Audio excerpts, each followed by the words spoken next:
Good afternoon, ladies and gentlemen. Welcome to the Foreign Correspondents Club of Japan.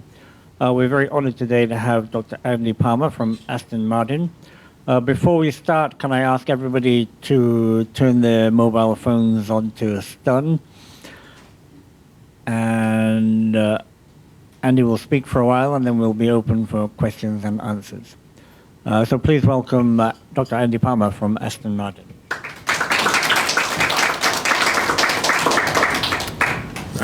Thank you, Fred. So welcome, ladies and gentlemen. Thanks very much for coming along. It's a thrill for me to be back in Japan. As I'm sure many of you know, I lived here for 13 years, some of the happiest days of my career. But I went back to the UK just a year ago, so it's almost the first anniversary. When I landed in Japan, it reminded me of how much I love this country and how glad I am to be back, and what a part of my heart really remains here. However, the chance to become Chief Executive Officer of Aston Martin just over a year ago was a real dream job for me, something I could only imagine, dream, fantasize about when I was a sort of 14-year-old boy. Bizarrely, where I went to school, which was a place called Kyneton, is just about 4 miles away from the Gaydon factory. So to be offered the chief executive of such a global brand and so close to home was just something I couldn't say no to. As you know, Aston Martin is really one of Britain's greatest treasures. It really is the only independent luxury car company that remains in the world, and in many ways it's the standard bearer of the UK, which is why, for example, you now find Aston Martins being used on the British Great campaign. So I think it really is a true icon of Britain and really represents craftsmanship and technological innovation, at least in things like the chassis and the handling of our cars. If you haven't been to Gaydon, I would cordially invite you. It's a kind of mecca of the car industry. It's a beautifully clean facility. It's a little bit like Formula One standards. Our cars are made from aluminum. We don't weld, we bond. They're glued together and riveted, and then we use a lot of carbon fiber. And it's rather unique in the car industry from that point of view. There is only one robot in the whole factory, and it's basically the robot that applies the glue to the aluminum when we bond them together. And we have to use a robot because of crash standards. So it's a bonding machine, so naturally we call it James Bonder. Aston is, in global industry standards, it's relatively small, but it has a huge reputation. Probably something that I underestimated when I first joined the company. But I have to say that the brand and the products really inspire everybody that touches them. And I must say it's a refreshing change from my previous history, where even the accountants love cars. I think it would be almost inconceivable to speak to somebody in the UK who didn't know Aston Martin. It's as tangible as a London taxi or a red bus or a telephone booth. It really is an intrinsic part of our history. However, as we move overseas, it gets a little bit less well known. And I make the analogy of Aston as if it was cricket. For the Brits here, we grew up with cricket. Nobody ever taught us the rules. You just grow up knowing the rules, and no one ever writes down the rules. You just know the rules of cricket. When you go, for example, to China or perhaps Japan, and you say, "Do you know cricket?" They'll say, "Kind of know what cricket is, but really don't understand it." And that's the same problem that we have with Aston, is that we need to take this great iconic brand, which is probably best known for either racing or for the car of James Bond, and we need to dive down the level to improve the familiarity and basically explain that 102 years history of craftsmanship. Interestingly and incredibly, we've only made 70,000 cars in our entire history. So 102 years of history and only 70,000 cars, which I think Nissan Sunderland would make in about 2 weeks. So incredible difference of scale. Interestingly, only half of those cars have ever been exported. So the majority of them were basically sold inside the UK. And again, if you go even further and you look at the so-called BRICS market, where everybody talks about this, the growing opportunities of Brazil, Russia, India, and China, we've sold in those total markets less than 2,000 cars. So our big challenge is basically to go beyond just the knowing the brand to knowing the cars and reaping the opportunities that clearly exist there. Now, obviously, in moving to Aston, it's based upon a firm belief that I can make a positive contribution to futuring this brand. And it's my job to leverage the utmost of our new product investments and to try to exploit every market opportunity for our brand. That means that we need to nurture new innovation in technologies that embody future Aston Martin products, but at the same time preserve the magic behind the brand. So as I lead the company into its second century, I'm solely focused on ensuring that Aston Martin becomes sustainable and relevant in the long term. Aston Martins always need to be rare. They always need to be exclusive. However, we believe that we can grow carefully and organically by making this fantastically strong brand relevant to buyers who would never normally have considered buying an Aston Martin. And that's what our 6-year second century plan is basically all around. The sustainability isn't necessarily sustainability from an environmental point of view, it's sustainability from the point of view of the business. And again, during that 102 years of history, where we sold 70,000 cars, ironically, we went bankrupt 7 times. So you can see that the business model that pre-existed fundamentally wasn't a sustainable one. It was a broken business model. And my job, as I see it, is to turn that broken business model and create a company that's capable of making the next 100 years without ever needing to go bankrupt again. That's what we call the second century plan. It's fundamentally formed around 3 key pillars. The first pillar, and if you will, the immediate term pillar, is delivering a completely new set of luxury sports cars. So basically replacing the DB9, the Vantage, and the Vanquish. Going forward, we need to make sure that every model is immediately recognized as an Aston Martin, but at the same time that, and the brief that I gave to my designers is that my 77-year-old mother must be able to tell the difference between a Vantage, a DB11, and a Vanquish, which is not easy with an iconic looking car. But we believe that that's the possibility, and obviously I now have in front of me the designs for those 3 cars, and I'm very clear that we can make that happen.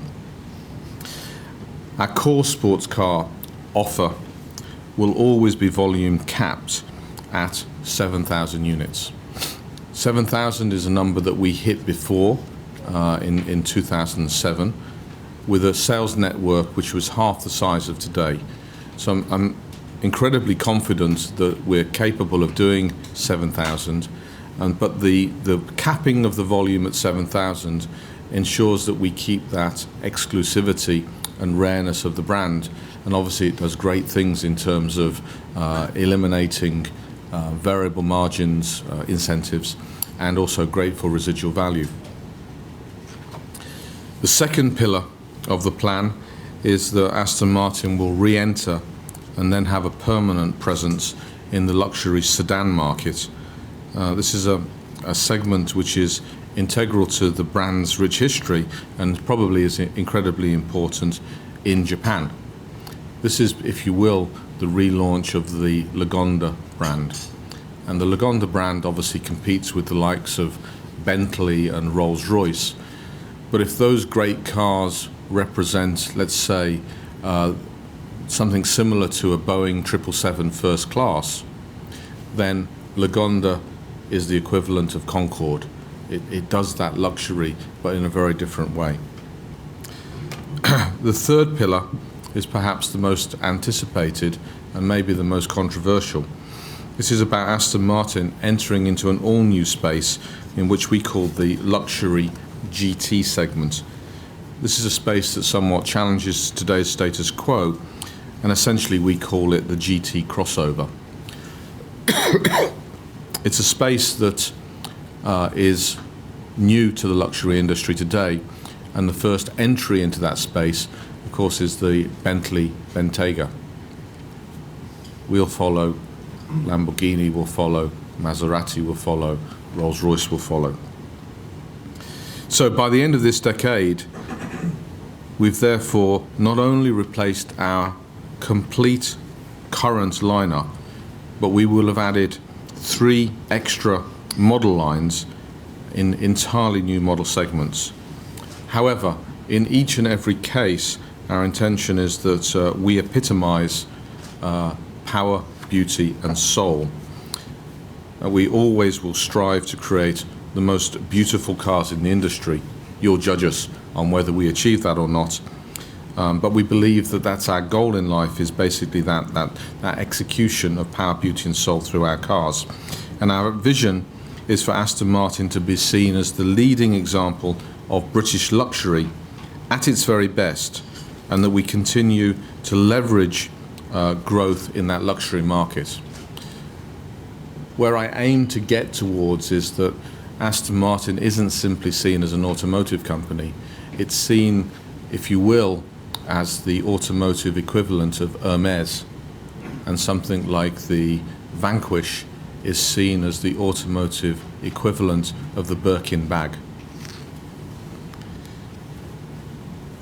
Why am I confident? Well, the luxury market is indeed truly a global market, and interestingly, some of the biggest pockets of growth come from emerging markets and from Asia. So in spite of recent economic challenges, the growth in global wealth, and in particular the global population of what we call high net worth individuals, has increased from 13.7 million people in 2013 to 14.6 million people in 2014. For a definition of what we call high net worth individuals, these are individuals that have more than $1 million in investable or disposable wealth. Lucky people, huh? However, as I said, there's a lot of them, 14.6 million of those people around the world. Interestingly, Asia Pacific overtook North America for the first time last year in the population of those people. Also interesting, and sometimes forgotten, is that Japan has the second largest population of high net worth individuals after the United States. That's with 2.5 million people in Japan falling into that category, or, if you will, 17% of that population of high net worth individuals. Therefore, by nature, Japan is an incredibly important country for Aston Martin, given that we aspire to be the Hermes of the automotive industry. Naturally, therefore, I'm putting a great deal of focus into strengthening our operational presence in Japan to ensure that we give our luxury sports car customers the service that they expect and demand. And I've started this by establishing a limited company here in Tokyo earlier this year, Aston Martin Japan. From a dealership point of view, in addition to our 4 existing dealer partners based in Osaka, Nagoya, and 2 in Tokyo, we're going to be strengthening our representation here over the coming months, and we'll be launching new dealerships in Fukuoka and Hiroshima. The opening of these 2 new dealerships will ensure that we deliver the very best of Aston Martin ownership experience for customers in Kyushu and Chugoku, and it underlines our long-term commitment to the Japanese market. The launch of Aston Martin in Fukuoka is particularly significant for me personally, given that my wife's family live in Fukuoka and come from Kyushu. So needless to say, I'm going to be watching that particular dealership and its performance with very, very keen interest, no doubt with weekly reports about how it's going, something that perhaps doesn't make my team very comfortable. On products, just yesterday, the DB9 GT Bond Edition, this is a very limited volume of only 150 cars, made its debut at the Tokyo Motor Show. This Bond Edition celebrates a 50-year relationship between Aston Martin and James Bond. And as I'm sure you know, in the 24 films that have been made, Aston Martin has been the car of choice in 12 of them, starting in 1964 with the iconic DB5 in the film Goldfinger. So, 150 cars, all sold out, so too late if you wanted to buy one. Sorry.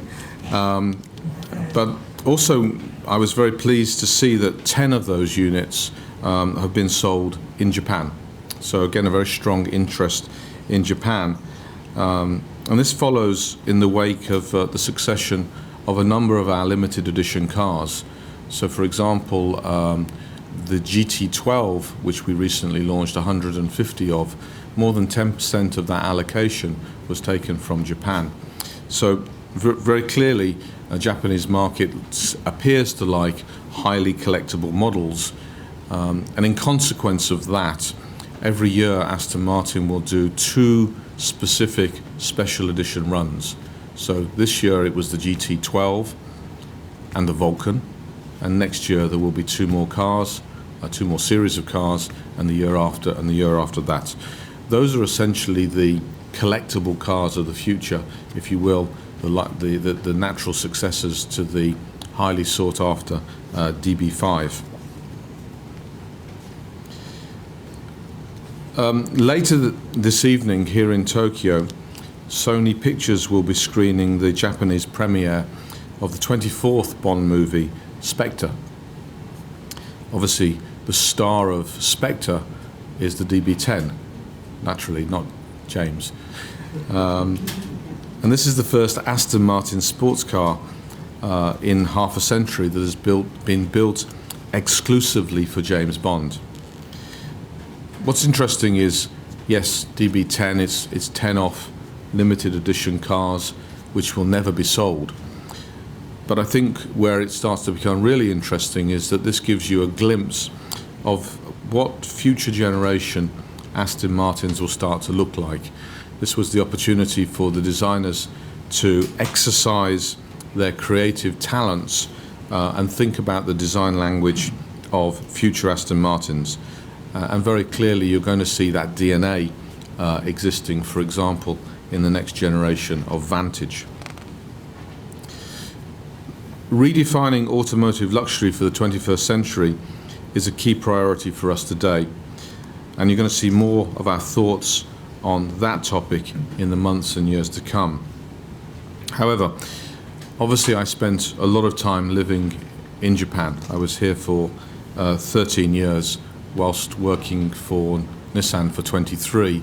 And prior to that, as you may know, I was working for Austin Rover, which obviously had a very deep and long relationship, successful relationship with Honda. In fact, I would argue that had that relationship continued, Austin Rover would probably still be here. However, my relationship with Japan has given me a great education in terms of putting the customer first and putting the customer above everything else. And in fact, is the key principle that I came to fully understand and appreciate during my time here. Starting point is to understand the needs of the customer. So every time that we design a new car, now we start with who the customer is. So for example, the next generation of Vantage, the customer is a gentleman, or the proxy for the customer is a gentleman called Marcus. The next generation, DB9, which is going to be called DB11, has a gentleman by the name of Philippe. The Vanquish has a proxy customer by the name of Richard. Now, interestingly, when you come to our crossover at DBX, the proxy customer is a lady called Charlotte, which is a rather large departure for us. And when you come to the next generation of Lagonda, it's a gentleman called Mr. Yang, who of course is Chinese. So we start with the customer. We know that luxury customers demand not only the finest of quality and craftsmanship from the product, but also demand that same quality from the experience and the relationship with the luxury brand that they buy into.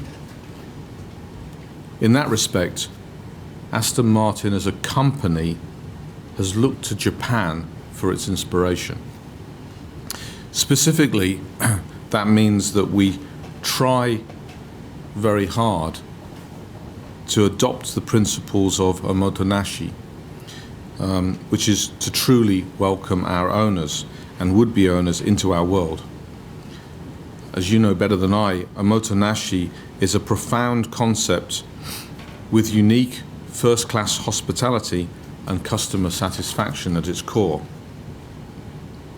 Perhaps more than any other car brand, Aston Martin is extremely well positioned to not simply sell superb luxury sports cars, but in addition offer a truly special experience.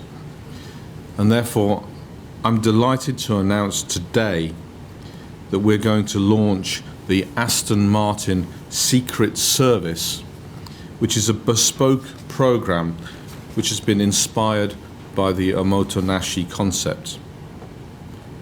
This program will offer not only a dedicated VIP concierge service, but it will also offer money can't buy luxury and driving experiences.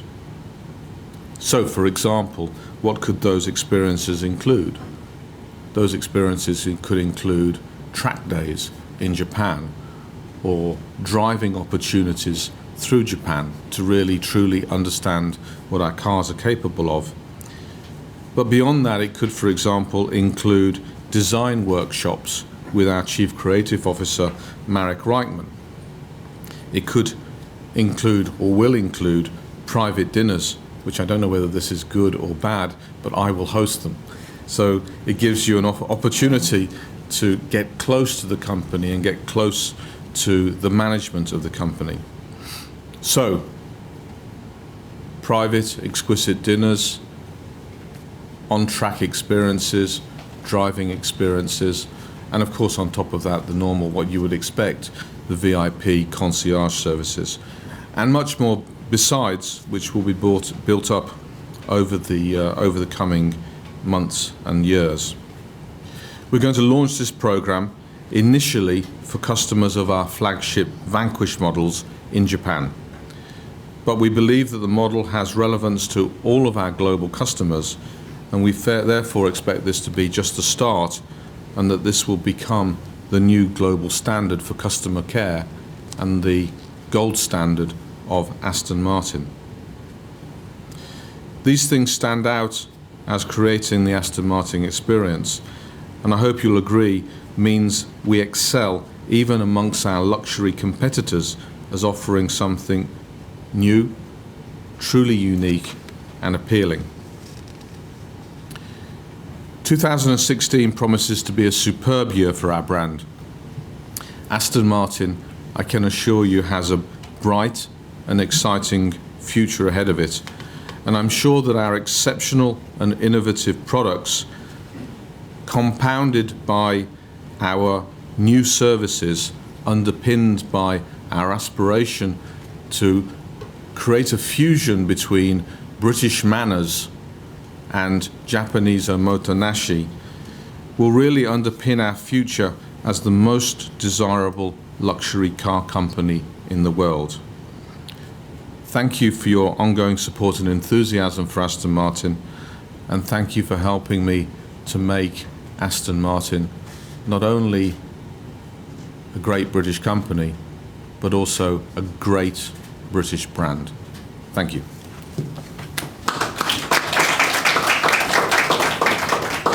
Thank you very much, Dr. Palmer.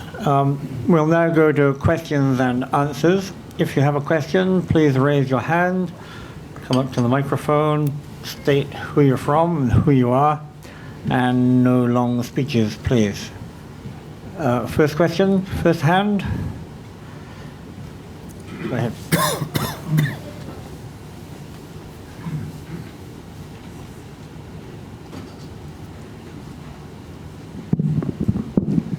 Well, thank you very much for your excellent speech. My name is Kurt Sieber. I'm an associate member at this club. I have a few questions, actually, but I will try to restrain it to the most important ones. You mentioned that Aston Martin is an independent company. And so who are the owners? Are the owners private owners, or is it also quoted on the London Stock Exchange, and so on? Secondly, second question is about your dealerships in Japan. Are they all independent, or does Aston Martin have investments in some of them, participation in their capital? I wish you a lot of success for Japan, and I think one important customer segment may be elderly people who would rather buy an Aston Martin than pay 55% inheritance tax. Thank you. Thank you. So let me get to your first question, which is, who are our owners? We are independent, so we don't belong to a bigger group. So, as you know, for example, Ferrari is part of Fiat, Bentley is part of Volkswagen, Rolls-Royce is part of BMW, Lamborghini is part of Volkswagen Group. So we remain independent. And one of the questions I'm often asked actually is that sustainable? I always answer the question, yes, but under the caveat that 5% of our company is owned by Daimler. And Daimler gives us access to Daimler technology, which we couldn't otherwise afford to develop by ourselves. So when one talks about, for example, connected cars or autonomous cars, there's no way that we could spend the billions of dollars in that advanced technology. But fortunately, we have a big brother that allows us access to that technology. The 95% ownership is then split by essentially what I would generically call two groups, and they have 50-50 voting rights, although the share structure is slightly different. The bigger of the two groups is the Kuwaiti group, and the Kuwaiti is split between two families, basically. And they're private equity owners that made their money during the rise of particularly Dubai. The second group is a company called Invest Industrial, who are an Italian private equity fund, and you may know them for famously owning Ducati and selling Ducati to Volkswagen. So that's one of their most successful transactions. So both of those groups are basically private equity, and one assumes that at some moment that they'll want to exit. And one of the things on their mind, of course, is what's the best strategy for exiting. And obviously, as the chief executive of the company, it's my job to make sure that I offer them choices. And of course, the most obvious choice, particularly in the light of what's just happened with Ferrari, would be to IPO. In terms of the dealerships in Japan, we don't own any. We don't have any equity in any. Frankly speaking, and contrary, I guess, to what Elon Musk would tell you, I don't think there's any merit in car companies owning equity in dealerships. I don't think car companies are very good at running dealerships. And certainly in my previous existence, I watched car companies that own dealerships in Japan, and it doesn't work very well. So I think being independent, being entrepreneurial, and having a good relationship with manufacturers, generally speaking, the best way to go. And so we have a collection of, I would say, big dealer groups and family-owned smaller companies in Japan that we work with, and in general, companies that we've had a long relationship. I mean, how many years have we been working with Atlantic? 25 years. 25 years with the Atlantic Group in Tokyo, for example. So, again, probably a similar philosophy to what you would expect with Japan. It's about long-term relationships, and in that respect, Brits and Japanese are quite similar. On elderly people, actually, elderly people are an important part of our mix. People are living longer, people are fit for longer, and as you get older, you tends to grow with wealth. So our cars aren't cheap, and generally you enter into the Aston Martin brand when you get into your 40s and 50s, and for sure to get to the top of our brand ladder, you tend to be in your latter part of your driving life at least, and therefore it is important. That said, particularly the DBX, the crossover, is also aiming at a younger customer, and particularly I would say aiming at both Asian customer and a female customer. So we expect probably vehicles like the Vanquish to aim at an older generation, whilst the DBX would aim at a younger generation. Thank you. Thank you. Next question, please. Go ahead.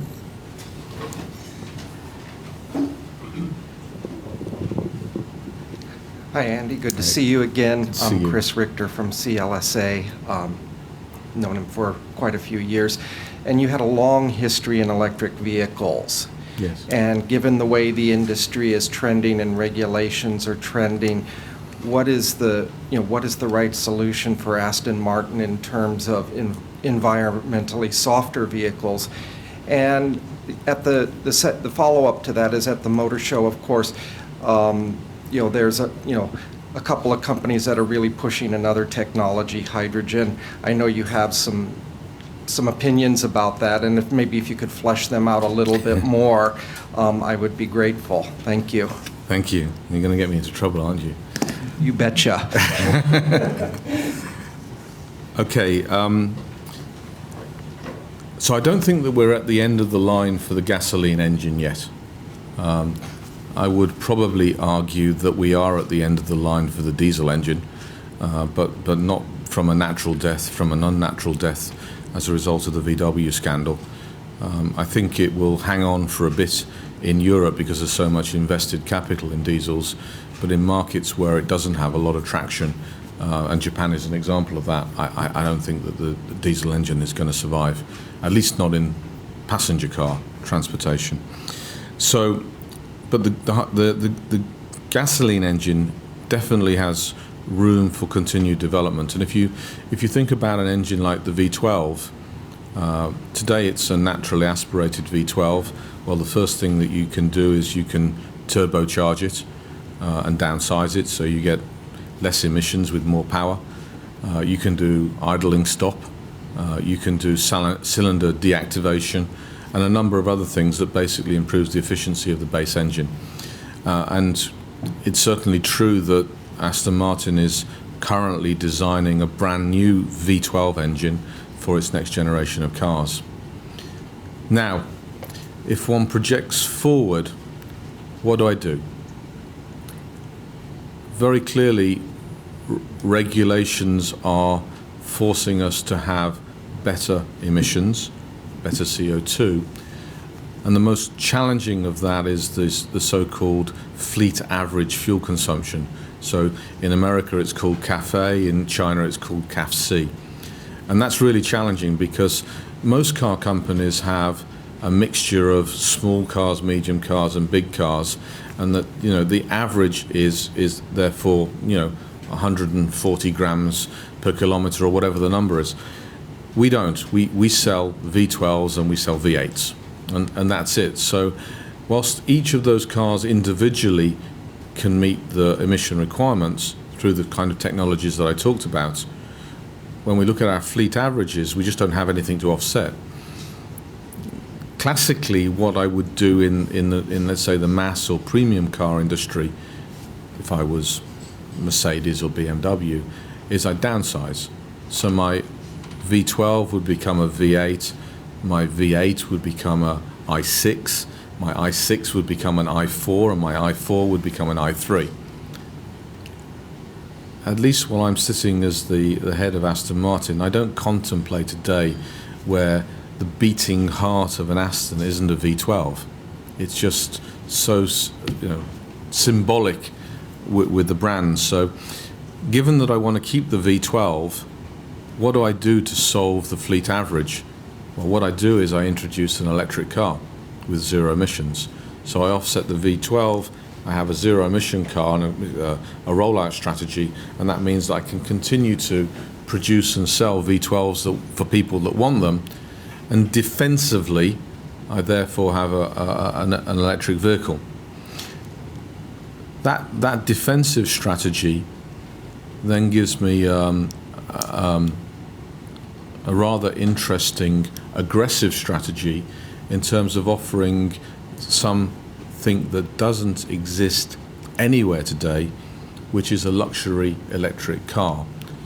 I mean, today if you were to buy, and you know, if you look at the electric car market, the most expensive electric car you can buy is basically a Tesla. And if you look to California, most of those Teslas are fully loaded, so they're transacted at a number above $100,000. I don't think that the level of spend is commensurate with the amount of money that the customer can afford. I'm sure that the customer can actually afford to pay a lot more for a car, but there isn't an offer. And so, you know, on the reverse of the defensive strategy for CAFE, I'm actually able to offer an electric car with a famous brand that could be very appealing in places like California. So that explains my view. In terms of execution of that, by the end of 2017, we'll bring to market an electric Rapide, which will be a fully electric car. And at the same time, we'll display a concept car, which will be a fully electric Rapide 4x4, exhibiting between 800 and 1,000 horsepower. So it'll show you what electric cars can really do. Beyond that, the current plan is that the DBX, the crossover, will also have an electric powertrain.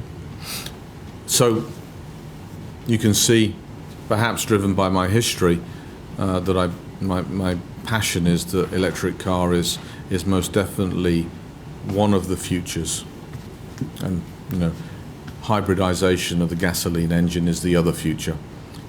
Diesel is not in my future, and neither is hydrogen. I simply don't believe in hydrogen, and I don't believe in hydrogen for a whole series of reasons. The first reason is the availability of the charging system.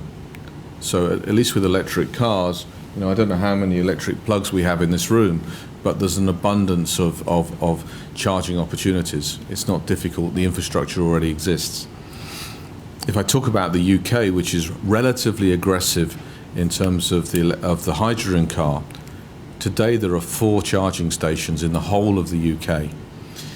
Even in the government policy, there will only be 65 hydrogen stations by 2020. Now, where on earth are you why on earth would you buy a hydrogen car where you have almost no opportunity to fill it up? You go from an electric car having range anxiety to a hydrogen car having range panic, because there's simply nowhere to use the car. You can't drive anywhere other than in the vicinity around the charging station, number one. And then number two, related to that, the investment required for a hydrogen station is said to be between $3.2 and $4 million each. So how will the investors in the hydrogen stations get their return on their investment if nobody is driving hydrogen cars? And who's going to buy a hydrogen car if there's no charging stations? So you're into that dilemma of the chicken and egg. My last point about hydrogen is humanity in general moves forwards, not backwards. The only example I can think of where humanity goes backwards is with the advent of the Concorde, and then going backwards and not being replaced. In almost every other technology, you make small advancements. Now, if you think about the advancement of engines, the gasoline engine has a thermal efficiency today of about 29%.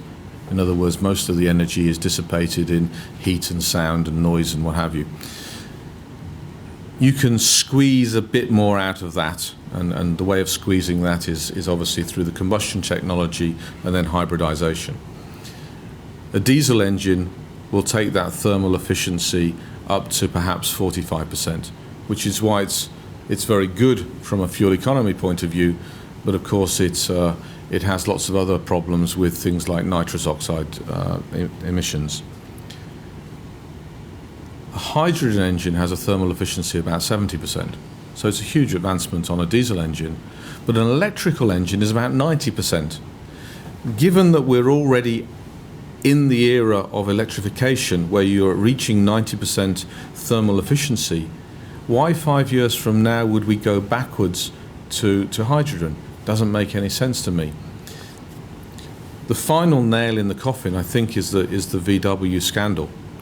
Because what you've seen as a result of the VW scandal is the German industry in general and VW specifically announcing that they're going electric. And the next generation Volkswagen flagship, I believe, will be a fully electric car. Once that happens, once you have all of those engineers working on the one key weakness of EV, which is energy density in the battery, you start to move down the Morse curve. So the Morse curve essentially is one of energy density times cost. The cost will come through, the cost reduction will come through, obviously, economies of scale. The energy density comes through lots and lots of engineers working on the solution. And so in consequence, I think you'll find that battery technology will now move so quickly over the next 5 years, and you'll have the ability to reach electric engines with range of over 300 miles relatively cheaply, that frankly in that same time scale when hydrogen cars would normally come to the market, they become wholly irrelevant for all the reasons I mentioned. So for me, hydrogen technology is the technology of the future and always will be. Now I got myself into trouble. Oh, I don't think you're the first one that said that. I have a good friend at MIT that says that often. Good to hear. Good to hear. I'd like to follow that up, if I may. Again, I hear your argument about hydrogen, but maybe the argument 20 years ago was the same about electrics, is that investment is required. And if petrol becomes a problem, if oil becomes a problem, then, and I'm just thinking off the top of my head here, then they have to find a solution. And people say that batteries aren't an environmentally friendly solution, whereas hydrogen is. So perhaps in the long term, in the future, the governments would invest in that technology, perhaps make it worthwhile. Comments on that, please. Plus, as far as Aston Martin goes, I mean, you've talked about hybrids. Are Aston Martin thinking about hybrid powertrain? And you're doing an electric car, where is the electric engine coming from? Are you developing that yourself, or are you partnering up with somebody else? And finally, with your partnership with Daimler, to what extent will they provide any engines? And also, beyond that, what other contributions are they making apart from letting you use their toys? Very good. Governments are reasonably good at rhetoric and maybe even starting investments, but when it comes to utilities, most governments step out of utilities and leave it to private companies. And private companies are usually looking for some kind of return on investment and some assurances of that. Moving to hydrogen stations is a leap of faith. And to me, if I was investing in hydrogen stations, I'd want some assurances that there's going to be cars on the road.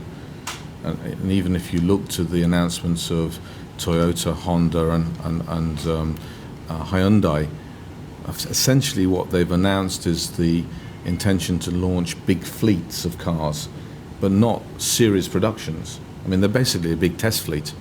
And that doesn't give you any assurance if you're an investor in the utility.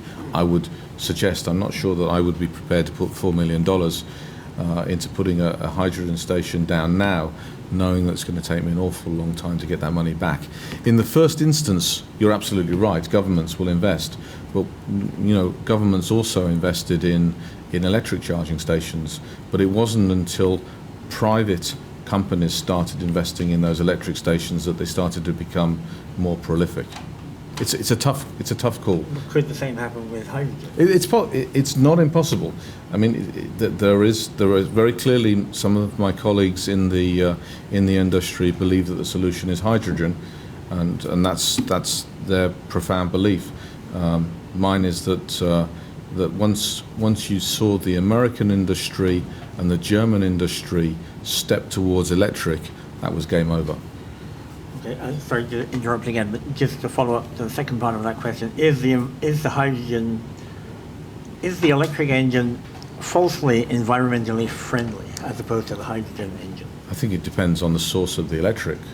So if you were to look at the average source of electricity today, so the combination of, for example, nuclear energy and on the other side brown coal, then certainly an electric car is more sustainable than a hybrid today.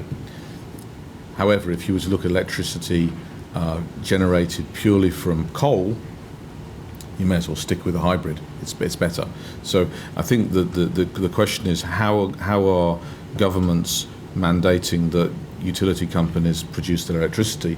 I think we see pressure from the likes of the Kyoto Accord that tries to put pressure in that direction, not wholly successfully, but you don't see too many dirty coal stations being built these days. In most instances, you see the rise of sustainable energy, and as long as you're reducing that, then electric cars make an awful lot of sense. Aston Martin, yes, we will have hybrids. I mean, as you go to the extent of what the gasoline engine can do, then the only way of improving beyond that is to add an electric motor. We'll probably jump directly to plug-in hybrids, but it's obviously a must. For example, that our DBX has a plug-in hybrid as its main engine. Source of EV, we'll make the first EV, which is the Rapide, using our own technology. I think every successful, if we could say that, every successful electric car company so far had a practice. For example, Tesla started with the Lotus. And to some extent, that's what Rapide is for us. It's about experimenting with that technology, and we'll try to find our own sources of engines bought out and batteries bought out. So we won't develop them in-house, but we'll develop them with suppliers rather than with other OEMs, which segues into your question about Daimler. Daimler provides us with the electrical architecture, if you will, the CAN bus that runs around the car, and therefore everything that plugs into that CAN bus, so any of the active safety features. And it provides us in future with the V8 AMG engine. Well, not chassis.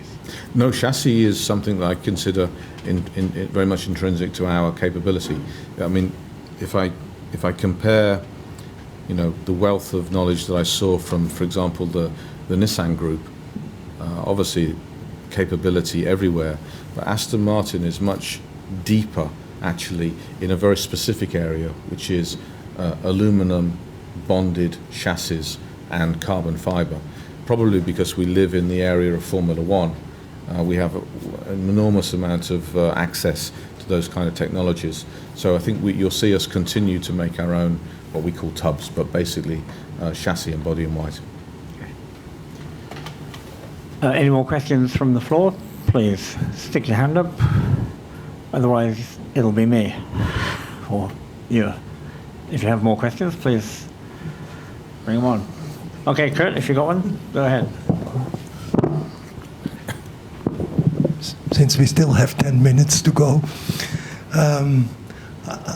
I fully agree with your policy on going more electric rather than hydrogen. And what I'm much more worried about is what is happening with the gasoline. Mm-hmm. And I have a very specific reason. One of my daughters is in the top management of 2 oil refineries in Southern California. Right. And we had some pretty tough talks the other day, how that should develop. But anyhow, that's a private problem. But coming back to the electric cars, yes, you mentioned about the development of batteries outside your group, and that is definitely the right thing. Do you already have any partners in mind?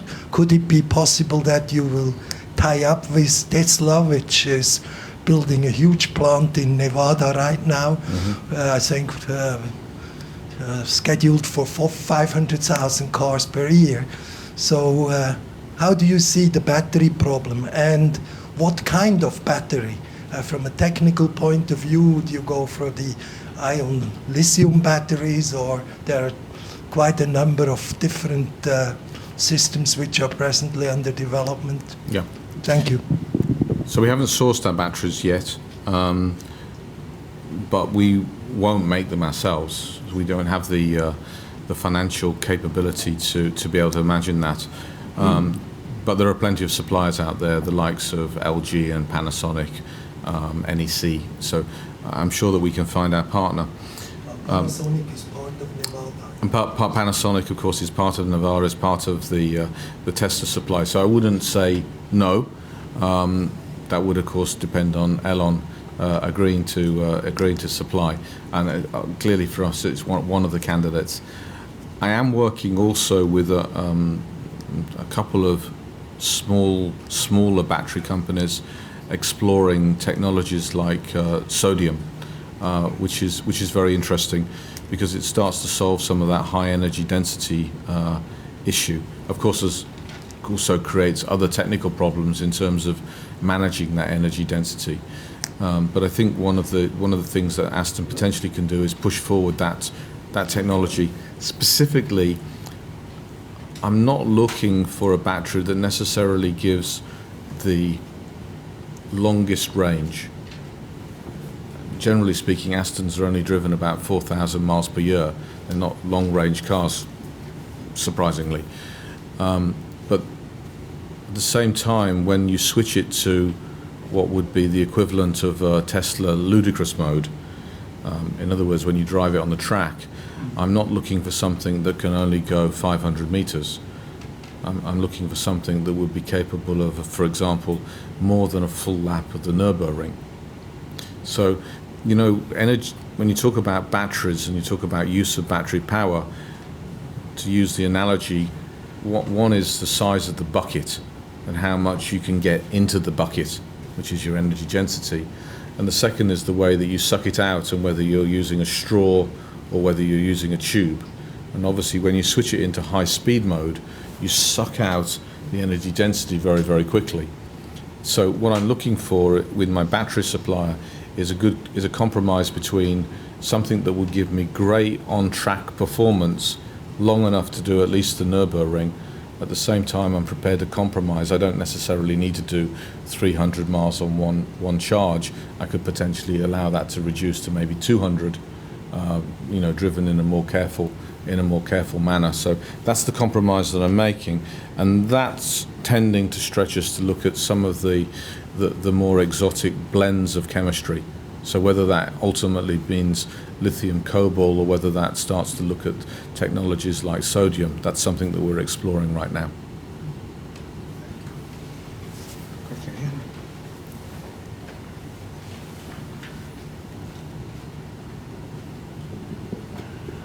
Mitsuya Goto.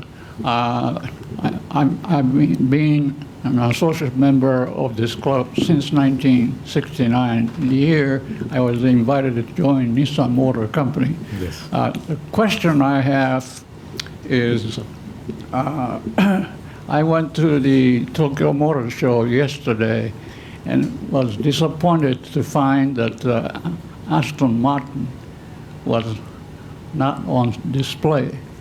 Why is it that you did not put up a stand?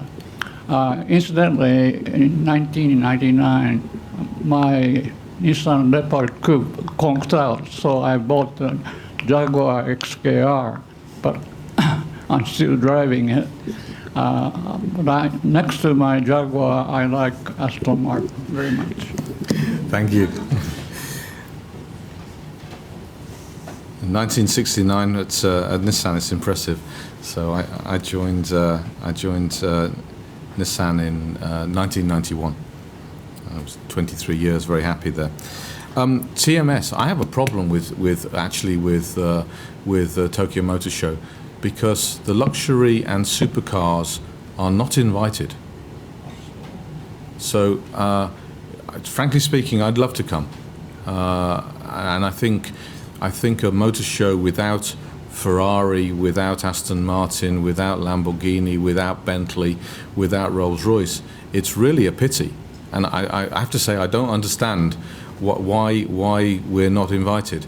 I also have to say that Tokyo Motor Show is very expensive, but first things first, it would be good to be invited. However, we did find a way of being at Tokyo Motor Show. Fortunately, we were invited by WOW, which is the media company under the auspices of James Bond, and we showed our James Bond limited edition on the WOW stand, which I think is in East 3 on the upper floor. So you can actually see us there, but we're the exception rather than the rule. But I wanted to be at Tokyo Motor Show, so we found the solution to be there. As for I love Jaguars as well. At a certain age, though, you have to become more mature, and maybe it's time we sold you an Aston Martin. Are you mature enough yet, Goto-san? Thank you. If I could just hook into one of the things you said there. You mentioned James Bond and new movie and the DB10, which doesn't exist. But you also mentioned that some of the DNA from the DB10 will go on to the DB11. So please tell us what. Well, actually, as I said, you'll see our cars in future are quite highly differentiated. So the DB10 styling will actually lend more of its DNA to the next generation Vantage than it does to the DB11. We went from DB7 to DB9, so there was no DB8 because of the long time between the replacements. DB9 replacement, again, is 12 years since DB9. DB9 was always going to be DB11, so we were never going to have a DB10. So in order to fill that bloodline, there was an opportunity when we made the concept car, basically to call it DB10. And Eon, who makes James Bond, also wanted a DB to reflect the DB5, so DB5, DB10. But that styling, those styling cues, and in particular when you look at the DB10, you see that very aggressive, I would say predatorial face. It's supposed to look a little bit like a shark. You'll see that DNA being reflected in the next generation of Vantage.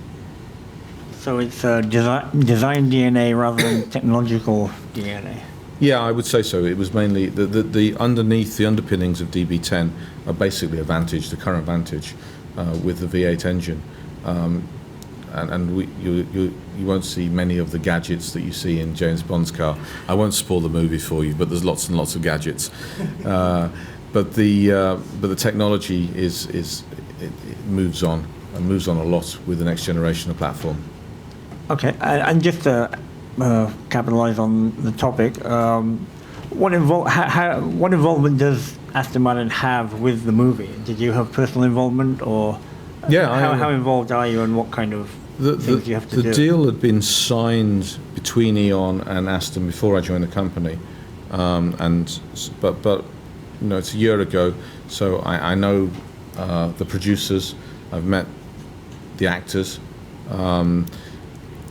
I think the most important thing to say is that we don't place our cars in any movie. We don't pay for product placement. So in the whole history of the James Bond, it's because they wanted James Bond to drive an Aston Martin rather than we paid a lot of money to be there. So the only thing that we do is we provide the cars, and we own the cars, and the cars come back at the end of the movie, usually scratched and broken.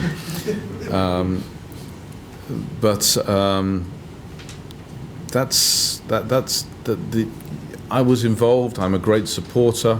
I think the James Bond movie is a great marketing platform for us, and importantly, I think it's part of the DNA of both James Bond and of Aston Martin. And I often, say that James Bond is very handsome, he's very athletic, he's very fit. He dresses very well, he loves luxury, and he's very naughty, just like an Aston Martin. That works for me. I need to buy one. Okay, we're up on time, so we'll have to say sayonara to Dr. Palmer and thank him very much for coming here. And as is custom, we give him a 1-year honorary membership, and we hope to see him back here a lot more. Thank you very much. That's very kind of you. Thank you. どうもありがとうございました。